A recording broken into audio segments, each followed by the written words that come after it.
Trabalho apresentado por Matheus Henrique, Mirna Silva, Matheus Souza Rosa e Gabriele Cruz.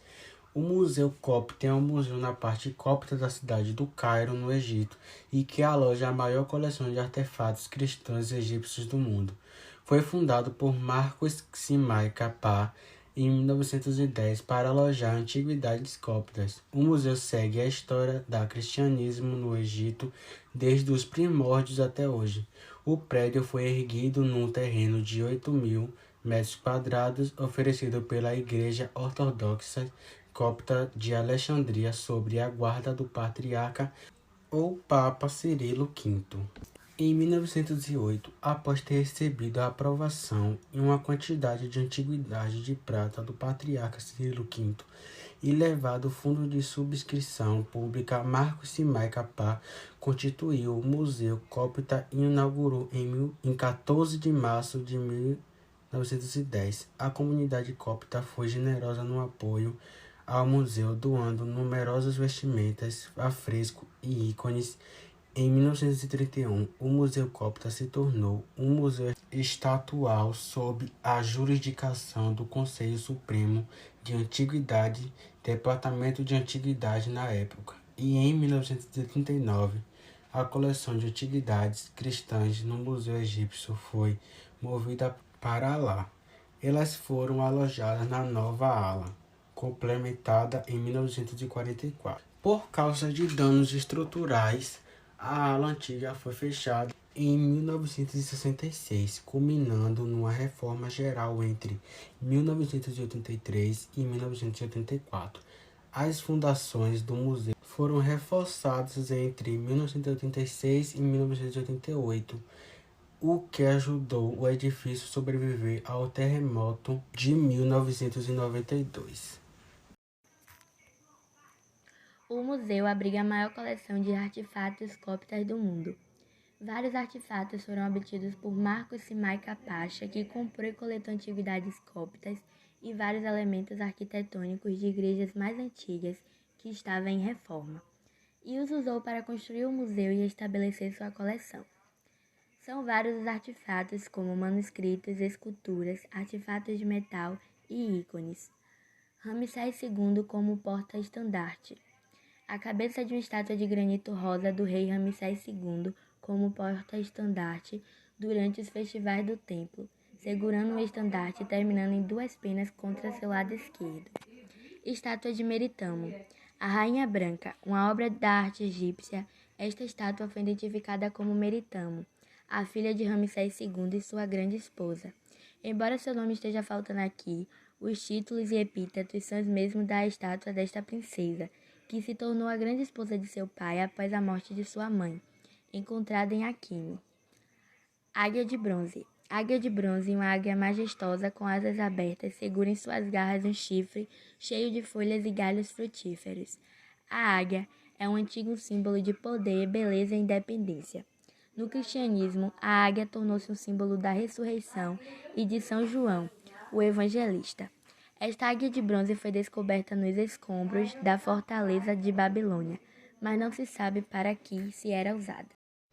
Pente de marfim. Este pente de marfim da era bizantina do século VI d.C., com sua excelente qualidade de decoração, sugere que era mais usado em contexto litúrgico do que para fins do dia a dia. 3 chaves monumentais de mosteiros de Sorrai. 2 delas são decoradas com capitel de coluna coríntia, e a terceira é decorada com uma cruz. São feitas de ferro, bronze e cobre, do século XII a XIII d.C. Viga representando Jesus Cristo em Jerusalém. É belamente e primorosamente decorada com relevo, representando a entrada de Jesus Cristo em Jerusalém, no século IV ou V d.C., feita de madeira. Ícone da fuga da Sagrada Família para o Egito. Este ícone representa a fuga da Sagrada Família para o Egito. A Virgem Maria está montada em um cavalo branco, enquanto Jesus pode ser visto sentado no ombro direito de São José. Saltério. A primeira versão completa do saltério, encontrada em um cemitério, na data do início do cristianismo, foi colocado sobre uma múmia infantil, do século IV a V d.C. Nicho decorado da Virgem Maria amamentando o menino Jesus. As escavações do mosteiro de São Jeremias produziram vários nichos que foram perfurados nas paredes orientais da Cela dos Monges. Os monges usavam esses nichos como espaços para orar. Esses nichos exibem cenas cristãs que mostram Jesus entronizado. 2 nichos são decorados com a Virgem Maria amamentando o menino Jesus. Ela é retratada ladeada por anjos e santos. Do século 6 ou 7 d.C. A cortina do Piper. Uma cortina decorada com um flautista e no painel vertical esquerdo, 2 guerreiros e um dançarino retratados. Do século 4 ou 5 d.C., feito de linha e lã. Ícone do Santo Antônio e São Paulo.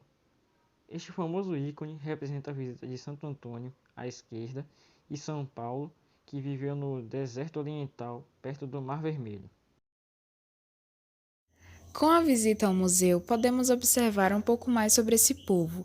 Através de antigos artefatos achados, consegue-se saber um pouquinho mais da história dos coptas, como viviam, costumes, crenças, atividades e as heranças que nos deixaram.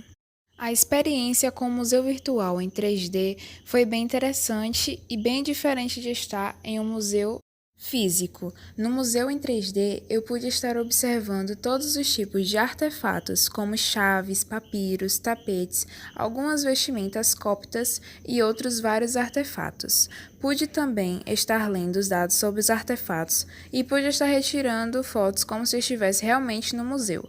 Esse passeio pelo museu virtual me ajudou na aprendizagem da história, de forma que eu pude estar observando como ter esses registros sobre o passado é importante, para que possamos entender a nossa história nos dias de hoje, saber como esses povos contribuíram para o mundo que temos no presente. Trabalhar com o museu virtual foi uma experiência muito boa. Com ele eu pude aprender mais sobre um museu que eu nem sabia da existência, mas assim que eu li sobre ele achei muito interessante. Essas coisas são novas experiências que às vezes achamos que não vamos gostar, mas na verdade gostamos bastante. Eu realmente adorei trabalhar com esse museu e aprender coisas bem interessantes.